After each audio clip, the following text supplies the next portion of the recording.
Kumusta ka? Alam mo, may isang mahalagang batas tayong kailangang pag-usapan ngayon. Ito yung Republic Act 9262. Mas kilala natin to bilang Anti-Violence Against Women and Their Children Act or VAWC. Oo, napaka-importante niyan. At napaka-panahon kasi susubukan nating i-connecta to sa isang kaso na, well, laman ng balita ngayon, yung kay Ernel Pineda, based dun sa mga ulat hanggang September 20, 2025. Okay. Sige, himayin natin ito. Ang gusto nating mangyari ngayon is maintindihan natin, hindi lang yung ano bang sinasabi ng batas, pero paano ba to gumagana? Lalo na, alam mo na pag medyo kilala yung involved. Tama. Ano ba talaga yung protection na binibigay nito? Tsaka ano yung mga hakbang na pwedeng gawin under VAWC? Magandang pag-uusapan yan. Kasi itong RA 9262, based sa Marinos Official Gazette, ginawa to para harapin yung masakit na realidad na laganap talaga yung violence against women and children. At madalas, nangyari pa sa loob mismo ng relasyon o pamilya. Yung inaasahang mong safe space sana, di ba? Exactly. So, ang goal, protektahan sila. Mula kanino? Sa partner nila or ex-partner, asawa man yan, ka-live-in, o kahit yung tatay lang ng anak nila. Okay. At linawin lang natin, hindi lang ito yung physical na pananakit. Tama ba? Kasi yun yung common na naiisip ng tao eh. Nako, tama ka dyan. At dito talaga, makikita yung ganda at lawak ng VAWC . Kasi apat yung forms of violence na kinikilala nito. Siyempre, una, yung physical. Yung pananakit talaga, sampal, suntok, sipa, kahit ano na nagiiwan ng physical injury. Malinaw yan. Okay.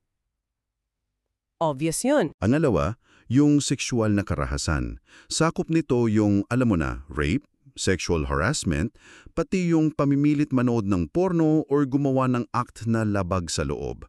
Marami yan. Okay. Tapos yung dalawa pa. Ito yung medyo... Oo, ito yung medyo hindi laging napapansin pero grabe din yung impact. Pangatlo, psychological na karahasan.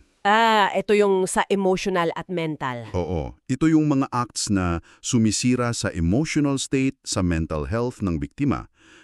Pananakot, alam mo yon, yung pamamahiya, public man or private, stalking, pagbabanta, o kahit yung paulit-ulit na verbal abuse, pangiinsulto, pasok lahat yan. Grabe! At pang-apat, ito pa, ekonomikong abuso. Ang kapansin-pansin dito ay kinikilala ng batas na yung pagkontrol sa pera o sa resources, karahasan din yun. Paanong economic abuse? Like, Halimbawa, hindi pagbibigay ng sapat na financial support. Yan ang pinaka-common. O kaya kinokontrol yung pera ng babae o yung properties niya. O pinagkakaitan sila yung babae o yung mga anak ng basic needs, pagkain, tirahan, pag-aaral. Okay. Bale, hindi siya kasing halata ng physical pero malaking bagay yan. Sa kalayaan ng isang tao, di ba? Sa dignidad niya. Napakalinaw. So, hindi lang pala pasa o sugat. Mahalaga yan, klaro. Ngayon, iugnay natin to dun sa kaso ni J. Pineda. Base sa mga reports, hanggang nitong September 2025, may mga kaganapan na related dito. Sige. Sabi sa Ground News, noong September 10, 2025, nag-issue daw ng bench warrant yung Quezon City RTC Branch 99 laban sa kanya. Bench warrant, okay, para lang sa kaalaman ng lahat, ang bench warrant, ito yung utos ng korte na arestuhin ang isang akusado.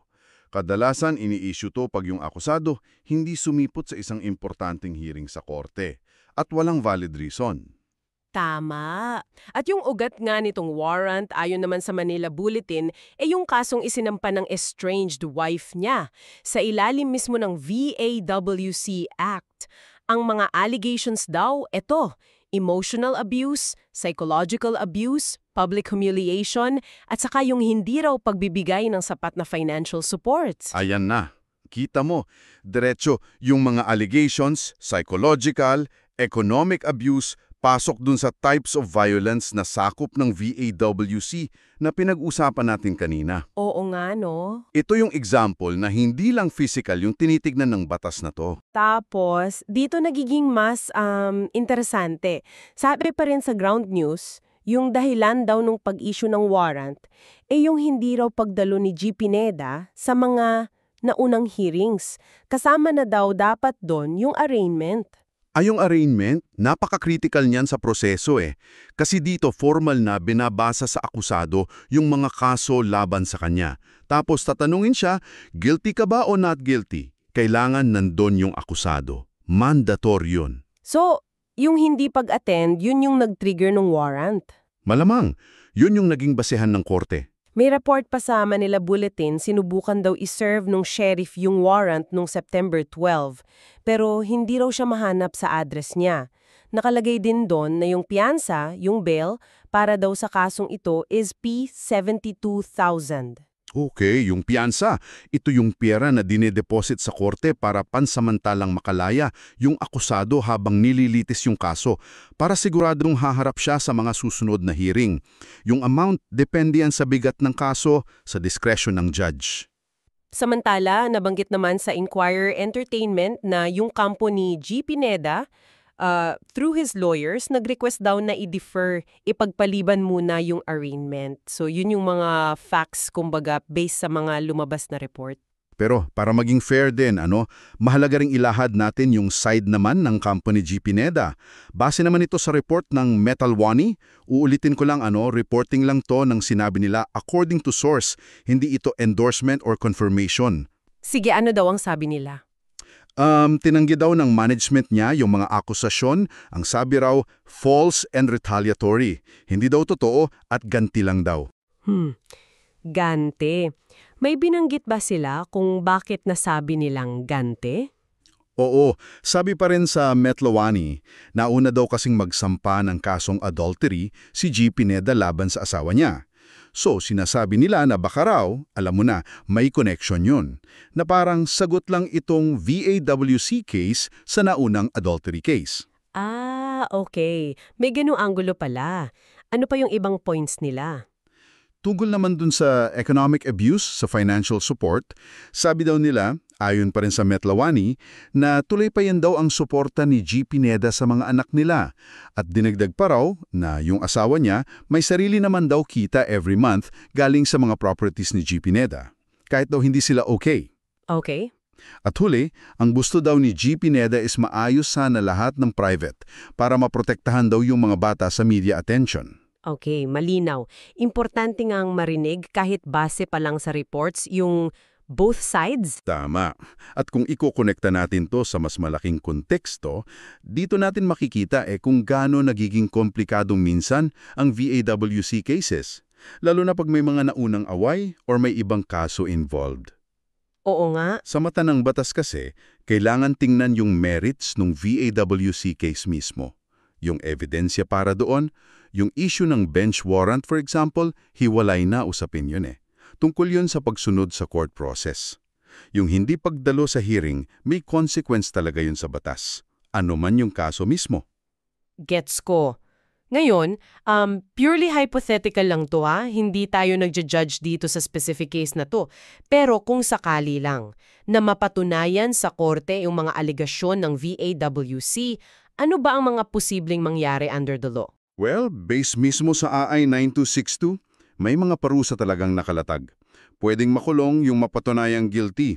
Yung haba ng kulong, depende yan sa klase at tindi ng abuse. Pwedeng 6 months, pwede ring umabot ng 20 years or more pa nga, lalo na kung may mga aggravating circumstances. Wow, mabigat! Oo, bukod sa kulong, pwede ring pagmultahin.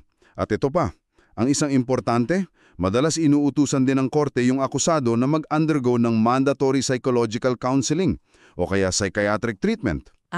Para sa rehabilitation din. Exactly. Hindi lang yung punishment pero may aspect din ng rehabilitation.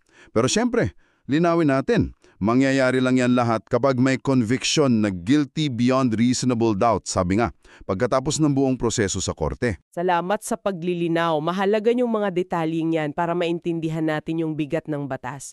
Okay, Para naman sa kaalaman ng lahat, lalo na sa mga nakikinig na baka may kakilala o sila mismo ang nangangailangan, ano ba yung mga pangkalahatang pwedeng gawin, yung mga options ng isang biktima sa ilalim ng VAWC Act? Hindi ito specific sa kaso ni G. Pineda pero yung general options.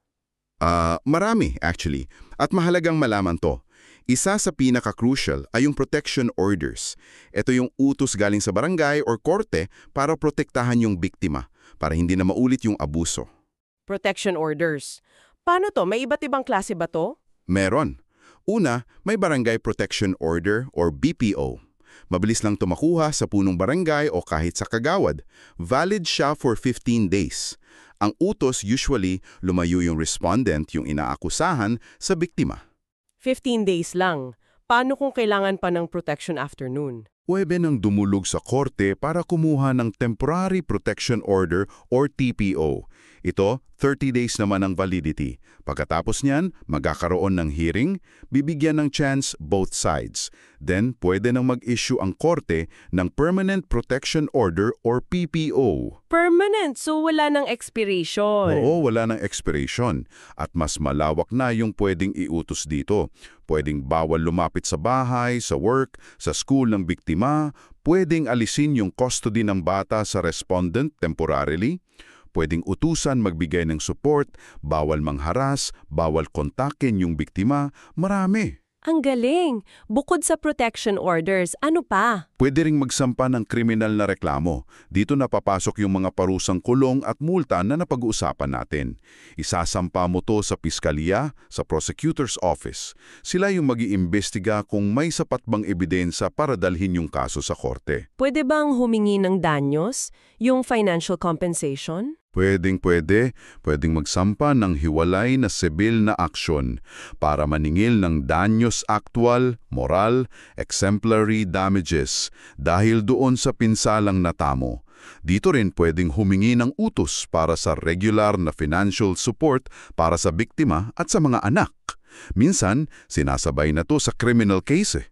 Paano naman yung custody ng mga bata? Madalas yan ng concern eh. Meron ding probisyon dyan. Custody at suporta. Usually, ang batas, pabor sa nanay, sa biktima, yung initial custody, lalo na pag maliliit pa ang bata, para masiguradong safe sila. Pero syempre, ang korte pa rin ang final na magde-decide. Titingnan nila kung ano yung best interest ng bata. May iba pa bang pwedeng hilingin sa korte? Under VAWC? Meron pa. Kasano sa iba pang reliefs na pwedeng i-grant, halimbawa, yung pagpapaalis sa akusado dun sa tinitirhan nila, kahit siya pa yung may-ari ng bahay. Pwede ring ipasuko yung mga baril niya kung meron man, at yung pag-uutos nga na mag-counseling siya o rehab. Grabe, ang dami pala talagang options, talagang komprehensibo yung batas. Pero siguro mahalaga ring tandaan na kahit maraming options, hindi ibig sabihin madali yung proseso para sa biktima, di ba? Nako, totoo yan. Sobrang totoo. At dyan nga papasok yung isang mahalagang tanong na kailangan nating pag-isipan eh.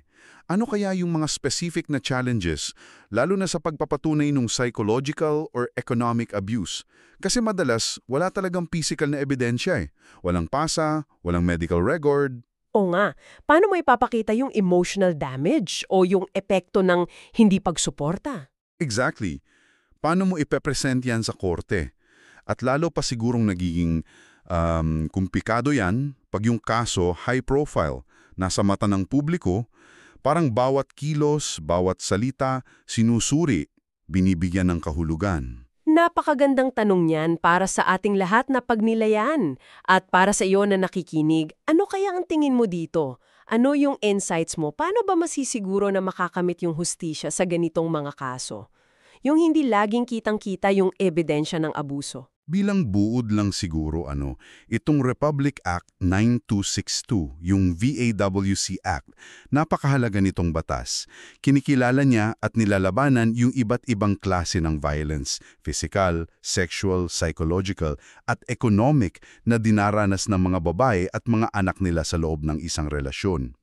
Nagbibigay to ng mga legal tools, kumbaga, yung protection orders, yung criminal case, para mapanagot yung abuser at mabigyan ng proteksyon yung biktima. Malakas na statement to na hindi talaga acceptable ang ganitong violence sa society natin. Kaya ano ang ibig sabihin ng lahat ng ito para sa'yo?